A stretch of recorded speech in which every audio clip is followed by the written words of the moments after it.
La presse satirique de Daumier à Charlie, une exposition conçue par Guillaume Doisy.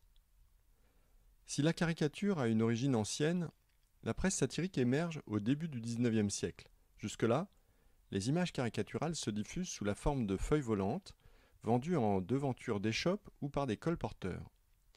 À la fin des années 1820 en France, le journal La Silhouette, puis en 1830 La Caricature, vont insérer dans leurs pages chaque semaine des images caricaturales.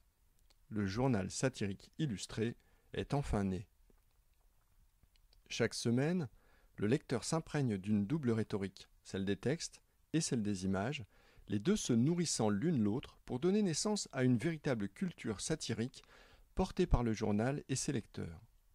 Jusqu'en juillet 1881, la presse satirique traverse de longues périodes de censure, mais, avec le vote de la loi républicaine sur la presse, des centaines de journaux nouveaux vont paraître pour toutes les sensibilités politiques, pour toutes sortes de publics. Le genre se diffuse aussi bien à Paris qu'en province, mais également dans les colonies. Certains journaux visent des publics plus raffinés que d'autres.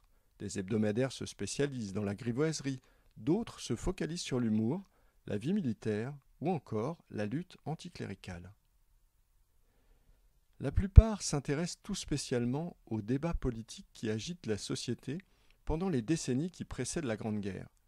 La multiplication des affaires favorise cette presse partisane, trouvant dans la caricature un vecteur de choix. Certains de ces titres, comme le fameux Psite de Forain et Carandache pendant l'affaire Dreyfus, se consument comme des feux de paille. Parmi ces journaux, l'Assiette au beurre tient une place de premier choix. Fondée en 1901, elle donne en effet carte blanche à ses dessinateurs et diffuse des dessins pleine page plutôt que du texte.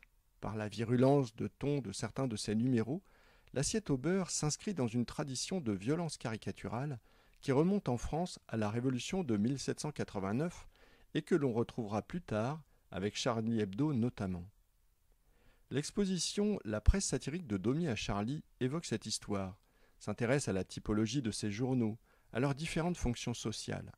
Elle évoque également la mutation de cette presse satirique dans les années 1930 et son renouvellement au début des années 1960, avec des titres aussi emblématiques que Ciné-Massacre, Harakiri, L'Enragé et bien sûr Charlie Hebdo. L'exposition se compose de 28 panneaux, dont une des 3 affiches au choix, une introduction et 26 panneaux historiques ou thématiques. N'hésitez pas à nous contacter pour plus de renseignements.